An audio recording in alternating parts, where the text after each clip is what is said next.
Hello, listening audience. This is Jay Ritchie. Are you sick and tired of the political corruption out there? Would you like the status quo to go, and to go for good? Well, I have a list of voters and candidates' do's and don'ts for the next election and everyone after that. And I'm going to give you this list. And I believe that if we follow this list as voters or as candidates, I believe that we can make the status quo go, and go for good.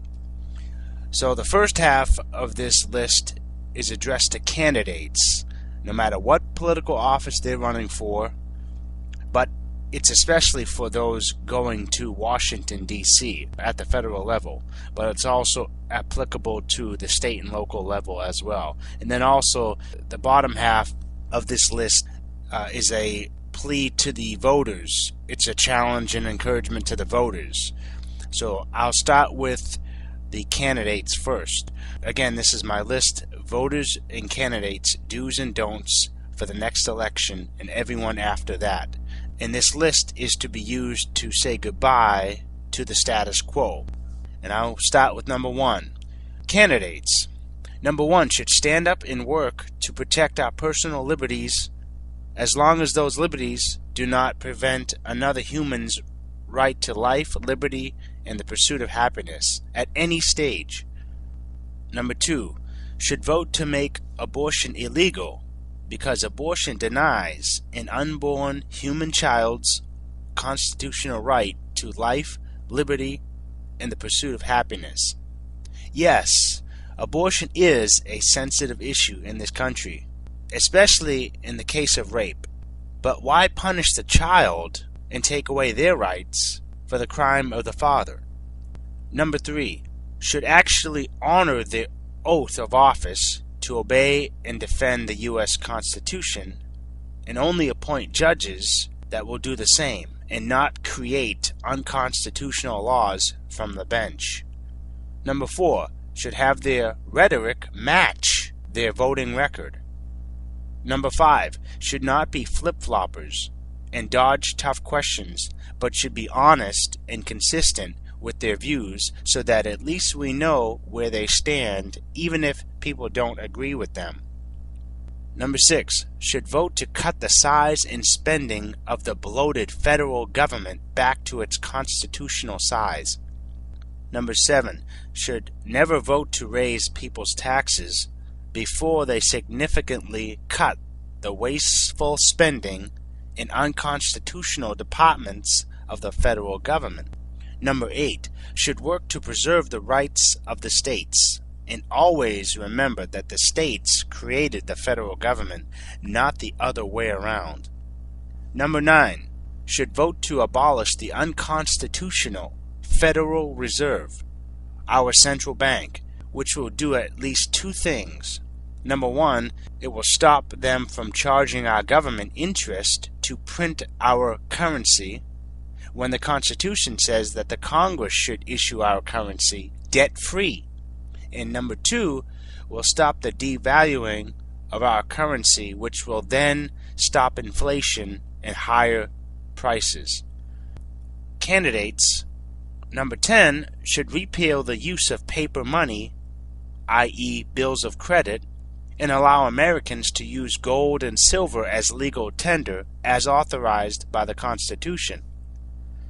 Number 11, should vote to abolish the IRS, because only Congress, i.e. the legislative branch, has the constitutional authority to collect taxes, and does not have the authority to delegate that to the IRS, which is in the executive branch.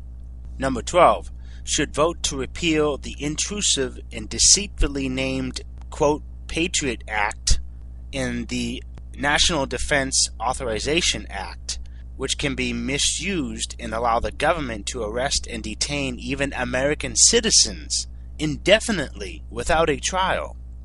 Number 13, should vote for a law that would grant Americans the opportunity to opt out of having to pay tax money to the public schools they do not have their children enrolled in, which also promotes subjects they don't agree with. Number 14, should vote for a law that would allow Americans to not have to pay any sales tax to the government on the days the government is not open for business, which would include Saturday, Sunday, and holidays.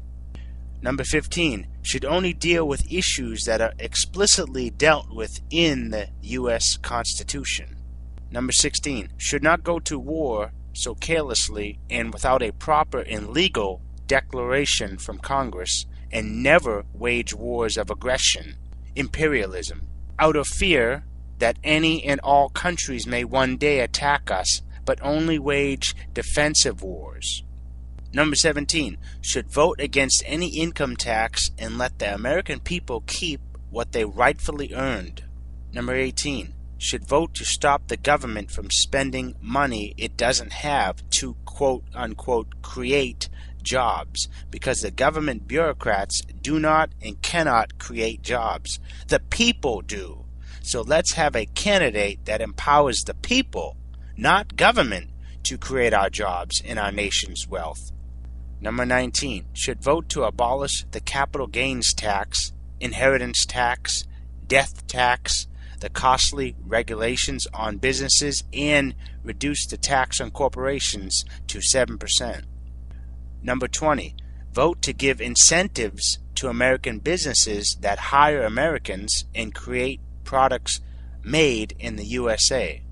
Number 21, should vote to abolish all these so-called quote-unquote free trade agreements that favor foreign workers over American workers. Number 22, should not currently be a member of the pro-world government groups like the Council on Foreign Relations, Trilateral Commission, Bilderbergers, etc.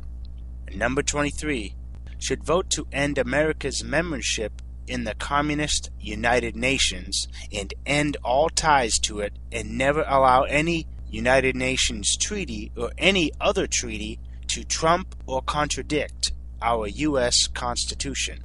I encourage you to see the video Revolution by Treaty on YouTube for more information. And now on to the last part of this list, directed to voters. Voters, number 1, should not allow themselves to be fooled by a candidate's fancy speeches or flashy photo ops. Number 2, should vote for a candidate willing to at least vote and work towards all of the 23 items I just mentioned above.